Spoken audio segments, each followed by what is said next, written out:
ਵਿੱਚ ਲਿਖਿਆ ਹੈ ਕਿ ਅੰਮ੍ਰਿਤਪਾਲ ਫਿਲਹਾਲ ਨੇਪਾਲ ਦੇ ਵਿੱਚ ਲੁਕਿਆ ਹੋਇਆ ਹੈ। ਨੇਪਾਲ ਤੋਂ ਅੰਮ੍ਰਿਤਪਾਲ ਨੂੰ ਭੱਜਣ ਨਾ ਦਿੱਤਾ ਜਾਵੇ। ਅੰਮ੍ਰਿਤਪਾਲ ਦੇ ਕੋਲ ਕਈ ਫਰਜ਼ੀ ਪਾਸਪੋਰਟ ਹੋਣ ਦਾ ਸ਼ੱਕ ਹੈ।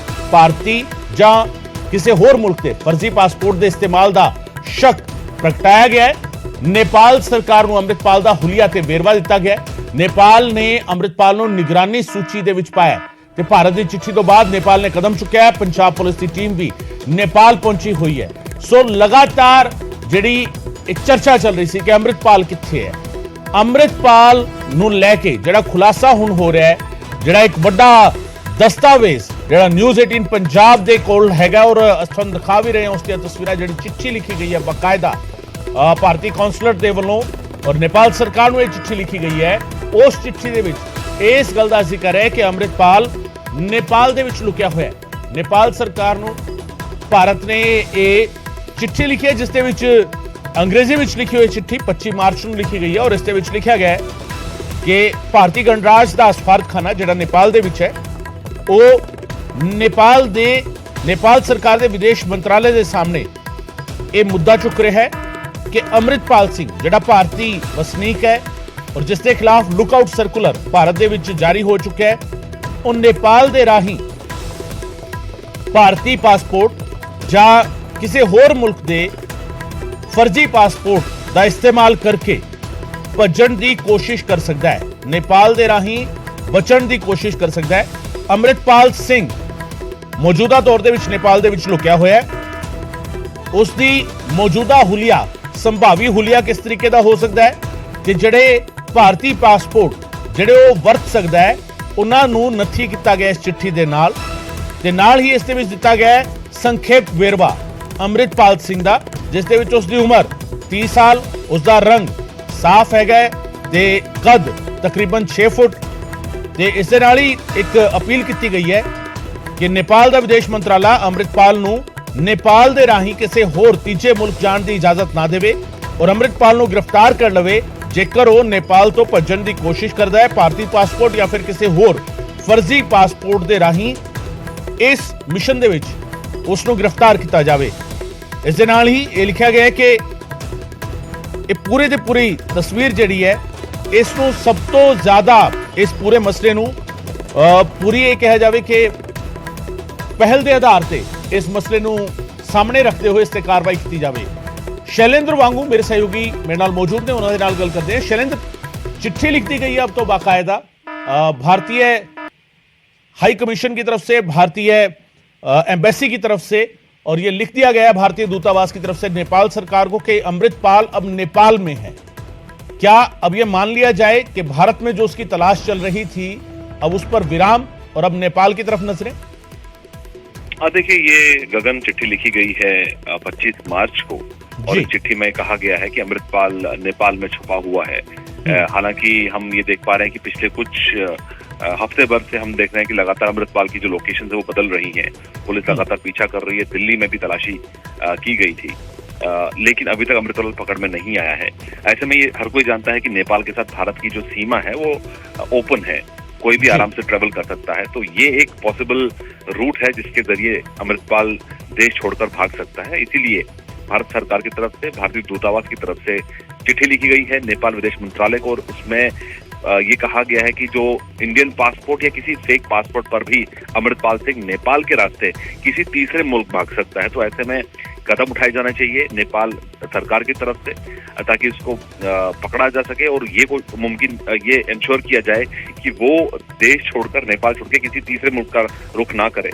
और ऐसे में ये भी कहा गया है कि अगर जरूरत पड़े तो नेपाल उसे अरेस्ट भी करे अगर वो इस तरह की हरकत करता है। और जैसे कि आपने बताया कि इसमें ब्रीफ भी किया गया है अमृतपाल सिंह के हुलिये के बारे में, तो ये फिलहाल इनपुट्स है कि अमृतपाल सिंह जो है वो नेपाल में छुपा हो सकता है। हालांकि इस चिट्ठी में साफ कहा गया है कि वो नेपाल में छुपा हुआ है, लेकिन अभी ये क्लियर नहीं है कि वो नेपाल में वो कहाँ है और उसको ट्रेस करने के लिए लगातार कोशिश की जा रही है। माना जा रहा है कि स्पेशल टीम्स जो हैं वो पहले से ही लुकआउट पर हैं और लुकआउट सर्कुलर भी जारी किया गया है अमृतपाल सिंह के खिलाफ। तो ऐसे में लगातार कोशिश जारी है, हर मुमकिन कोशिश जारी है अमृतपाल सिंह को ट्रेस करने की और इसी सिलसिले में ये चिट्ठी लिखी गई। शैलेंद्र, एक सवाल और है यहाँ। नेपाल को हम मानते रहे हैं कि सेफर एग्जिट रहा है अक्सर अपराधियों के लिए, फिर वो चाहे अंडरवर्ल्ड के डॉन रहे हों या गैंगस्टर रहे हों नेपाल के जरिए पूरी दुनिया तक वो पहुंचने की कोशिश करते हैं और पूरी दुनिया के किसी भी देश में जा पाते हैं।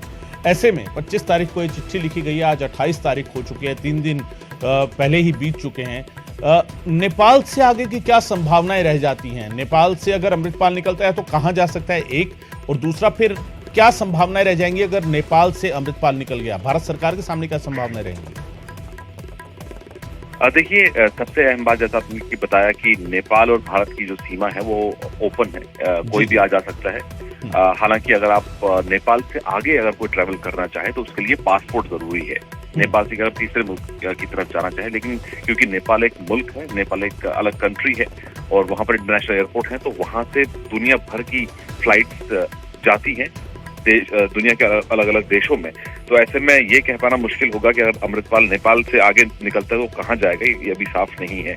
आपको ये भी बता दें कि जो IC-814 जिसका हाईजैकिंग हुई थी आज से कुछ साल पहले, वो भी नेपाल से ही हुआ था। तो ऐसे में जाहिर तौर पर ये एक ऐसा एंट्री एग्जिट पॉइंट है जिसके बाद जो अपराधी है वो अगर मुल्क छोड़ने में कामयाब हो जाता है उसको ट्रेस करना बहुत मुश्किल होगा। लेकिन उसके लिए भी फिर प्रोसीजर्स होते हैं जिस कंट्री में वो देखा जाएगा, पाया जाएगा। हालांकि ये अभी कयास लगाने वाली बात है कि वो नेपाल छोड़ के भागा है या नहीं, क्योंकि अभी फिलहाल जो कोशिश है उसको नेपाल में पकड़ने की ही है, अगर वो नेपाल में मौजूद है तो। लेकिन उसके बाद अगर कोई अपराधी जैसे कि नीरव मोदी, ललित मोदी, इस तरह के जो अपराधी हैं, वो अगर देश छोड़कर दूसरे मुल्क जाते तो उस मुल्क के साथ अगर हमारा एक्स्ट्राडिशन ट्रीटी होती है तो उस लिहाज पर आगे कार्रवाई होती है। हालांकि ये दूर की बात होगी अभी कहना कि वो नेपाल के बाद अगर किसी तीसरे मुल्क जाता तो वहां से वापस कैसे लाया जाएगा। फिलहाल कोशिश यही है कि अमृतपाल सिंह अगर कहीं पर भी है, भारत के पड़ोस में भी है, तो उसको तुरंत पकड़ने की जो है वो कवायद जो है लगातार जारी है। जी, बहुत शुक्रिया शैलेंद्र इस तमाम जानकारी के लिए। शैलेंद्र वांगू मेरे सहयोगी जानकारी दे रहे सन। और सवाल इस गल ਨੂੰ ਲੈ ਕੇ ਕਿ अमृतपाल ਹੁਣ ਜੇਕਰ नेपाल ਦੇ ਵਿੱਚ ਮੌਜੂਦ ਹੈ, ਕਿਉਂਕਿ 25 ਤਰੀਕ ਦੀ ਚਿੱਠੀ ਲਿਖੀ ਹੋਈ ਹੈ, ਅੱਜ 28 ਤਰੀਕ ਹੋ ਚੁੱਕੀ ਹੈ, 11ਵਾਂ ਦਿਨ ਹੈ ਆਪਰੇਸ਼ਨ अमृतपाल ਦਾ, ਕਿ 11ਵੇਂ ਦਿਨ ਕੋਈ ਅਜਿਹੀ ਖਬਰ ਆਏਗੀ ਕਿ नेपाल ਚੋਂ ਪੁਲਿਸ ਨੇ ਉਸ ਨੂੰ ਫੜ ਲਿਆ ਔਰ ਭਾਰਤੀ ਸੁਰੱਖਿਆ ਏਜੰਸੀਆਂ ਦੇ ਹਵਾਲੇ ਕਰ ਦਿੱਤਾ ਹੈ। ਇਹ ਆਪਣੇ ਆਪ ਵਿੱਚ ਸਵਾਲ ਹੈਗਾ ਔਰ ਇਸ ਸਭ ਦੇ ਵਿਚਾਲੇ ਤਸਵੀਰਾਂ ਵੀ ਆ ਰਹੀਆਂ ਨੇ। ਦੇਸ਼ ਤੋਂ ਭੱਜ ਚੁੱਕਿਆ अमृतपाल, नेपाल ਦੇ ਵਿੱਚ ਪਨਾਹ ਲੈ ਲਈ ਹੈ ਜਾ ਕੇ ਉਸਨੇ। ਅਗਲਾ ਟਿਕਾਣਾ ਕਿੱਥੇ ਹੈ, ਸਵਾਲ ਇਸ ਗੱਲ ਨੂੰ ਲੈ ਕੇ ਔਰ ਤਲਾਸ਼ ਲਗਾਤਾਰ ਜਾਰੀ ਹੈ। शैलेंद्र वांगू भी ये कह रहे थे कि लगातार कोशिश तो यही है कि उसको नेपाल दे विच ही कंट्रोल कर लिया जाए ताकि ये मन्ने जाए कि नेपाल दे विच अमृतपाल नूं फड़िया जा सकता है। सवाल हुण इस गल नूं लैके क्योंकि गुआढ़ी मुल्क बेशक संबंध बहुत बेहतर होण, संबंध बहुत चंगे होण, आपस विच समझौते भी हर तरीके दे किते हुए होण, पर किसी गुआढ़ी मुल्क दे विच जाके ऑपरेशन नूं अंजाम देना कितना सौखा रहेगा और किन्ना क ये कह लिया जाए कि भारतीय सुरक्षा एजेंसियां या भारतीय पुलिस के लिए स्टेट पुलिस की गल करिए या फोर्सिस की गल करिए, उन्हां दे लई किन्ना सौखा है इस ऑपरेशन नूं अंजाम देना जेकर नेपाल तो जाके अमृतपाल नूं गिरफ्तार किया जाना है। ये अपने आप विच भी सवाल है, पर जेकर नेपाल तो निकल जाता है फिर सवाल बहुत वड्डा हो जाएगा। फिर ये सवाल होएगा कि हुण कित्थे गया अमृतपाल और अगला ठिकाना कित्थे, और उसके लिए फिर मुश्किल हालात फिर भारतीय सुरक्षा एजेंसियां लई भी पैदा हो सकते हैं। पर फिलहाल की कड़ी अमृतपाल की तलाश जारी है। इस सब दे विचाले अमृतपाल ਦੀਆਂ ਤਸਵੀਰਾਂ लगातार सामने आ रही ने। अमृतपाल ਦੀਆਂ ਉਹ ਤਸਵੀਰਾਂ ਜਿਹੜੀ ਵੀਡੀਓ ਕਲਿੱਪਸ ਦੇ ਨਾਲ ਸਾਹਮਣੇ ਆਉਂਦੀਆਂ ਨੇ, ਕਦੇ CCTV ਫੁਟੇਜ ਸਾਹਮਣੇ ਆਉਂਦੀ ਹੈ, ਹੁਣ ਤਸਵੀਰਾਂ ਸਾਹਮਣੇ ਆਈਆਂ ਨੇ ਜਿਹੜੀ ਮੋਬਾਈਲ ਤੇ ਕਲਿੱਕ ਕੀਤੀਆਂ ਹੋਈਆਂ ਨੇ। ਇੱਕ ਤਸਵੀਰ ਹਾਈਵੇ ਦੇ ਕੰਢੇ ਖਿੱਚੀ ਹੋਈ ਲੱਗਦੀ ਹੈ ਜਿਸ ਦੇ ਵਿੱਚ ਅਮ੍ਰਿਤਪਾਲ ਤੇ ਉਸ ਦਾ ਸਾਥੀ ਪਪਲਪ੍ਰੀਤ એનર્ਜੀ ਡਰਿੰਕ ਪੀ ਰਹੇ ਨੇ, ਤੇ ਦੂਜੀ ਉਸ ਵੇਲੇ ਦੀ ਹੈ ਜਦੋਂ ਖਰਾਬ ਬਾਈਕ ਜੁਗਾੜੂ ਰੇੜੀ ਤੇ ਲੱਦਿਆ ਹੋਇਆ ਸੀ। ਤੇ ਖਰਾਬ ਬਾਈਕ ਵਾਲੀ ਜਿਹੜੀ ਇਹ ਤਸਵੀਰ ਹੈ, ਇਹ ਤੁਹਾਨੂੰ ਯਾਦ ਹੋਏਗਾ ਕਿ ਇੱਕ ਵੀਡੀਓ ਕਲਿੱਪ ਵੀ ਸਾਹਮਣੇ ਆਇਆ ਸੀ, CCTV ਫੁਟੇਜ, ਔਰ ਜਿਸ ਦੇ ਵਿੱਚ ਇਹ ਦੋਵੇਂ ਨਜ਼ਰ ਆਏ ਸੀ ਕਿ ਤਕਰੀਬਨ ਇਸੇ ਪੋਜੀਸ਼ਨ ਵਿੱਚ ਬੈਠੇ ਹੋਏ। ਪਪਲਪ੍ਰੀਤ ਸਾਈਡ ਤੇ ਬੈਠਾ ਸੀਗਾ, ਬਾਈਕ ਵਿਚਾਲੇ ਖੜੀ ਸੀ, ਅਮ੍ਰਿਤਪਾਲ ਪਿੱਛੇ ਬੈਠਾ ਹੋਇਆ ਸੀ। ਸੋ ਇਹ ਤਸਵੀਰ ਪਹਿਲਾਂ ਵੀਡੀਓ ਕਲਿੱਪ ਦੇ ਵਿੱਚ ਸਾਹਮਣੇ ਆਈ ਸੀ ਕਿ ਉਦੋਂ ਸਵਾਲ ਇਹ ਉੱਠਿਆ ਸੀਗਾ ਕਿ ਵੀਡੀਓ ਕਲਿੱਪ ਬਹੁਤ ਜ਼ਿਆਦਾ ਕਲੀਅਰ ਨਹੀਂ ਹੈਗਾ। ਉਸ ਤੋਂ ਬਾਅਦ ਇਹ ਤਸਵੀਰ ਸਾਹਮਣੇ ਆਉਂਦੀ ਹੈ ਇੱਕ, ਉਸ ਤੋਂ ਬਾਅਦ ਦੀ ਦੂਜੀ ਤਸਵੀਰ ਜਿਹੜੀ ਹੈ ਜਿਸ ਦੇ ਵਿੱਚ ਦੋਵੇਂ एनर्जी ड्रिंक पींदे हुए नजर आ रहे हैं, और जिस तरीके इन्हां दी लोकेशन नजर आ रही है, हुलिया नजर आ रहा है और इन्हां दा पिछोकड़ जिहड़ा इस तस्वीर दे विच नजर आ रहा है, उस नूं वेख के अंदाजा लाया जा रहा है कि दोवें शायद किसी हाईवे दे नेड़े ने, किसी फ्लाईओवर दे नेड़े भी हो सकते हैं, किसी अजिही थां ते जिथे दोवें एनर्जी ड्रिंक दे लई रुके। हुण सवाल ये कि एनर्जी ड्रिंक दे लई जिथे रुके ने उत्थे ठंडा मौसम हैगा, ਸੋ ਇਹ ਵੀ ਕਿਆਸ ਲਾਏ ਜਾ ਰਹੇ ਨੇ ਕਿ ਉੱਤਰਾਖੰਡ ਦੀ ਕੋਈ ਲੋਕੇਸ਼ਨ ਹੋ ਸਕਦੀ ਹੈ। ਠੰਡਾ ਮੌਸਮ ਕਿਉਂਕਿ ਪਹਾੜੀ ਸੂਬਿਆਂ ਵਿੱਚ ਹੁੰਦਾ ਹੈ ਔਰ ਹੁਣ ਜਿਹੜਾ ਭਾਰਤ ਸਰਕਾਰ ਦੀ ਚਿੱਠੀ ਹੈ ਕਿ ਅੰਮ੍ਰਿਤਪਾਲ ਨੇਪਾਲ ਦੇ ਵਿੱਚ ਮੌਜੂਦ ਹੈ, ਉਸ ਤੋਂ ਇਹ ਗੱਲ ਹੋਰ ਪੁਖਤਾ ਹੋ ਜਾਂਦੀ ਹੈ ਕਿ ਉੱਤਰਾਖੰਡ ਦੇ ਰਾਹੀਂ ਨੇਪਾਲ ਭੱਜਣ ਦੀ ਕੋਸ਼ਿਸ਼ ਜਿਹੜੀ ਅੰਮ੍ਰਿਤਪਾਲ ਕਰ ਰਿਹਾ ਸੀ, ਉਸ ਦੌਰਾਨ ਦੀ ਇਹ ਤਸਵੀਰ ਹੋ ਸਕਦੀ ਹੈ।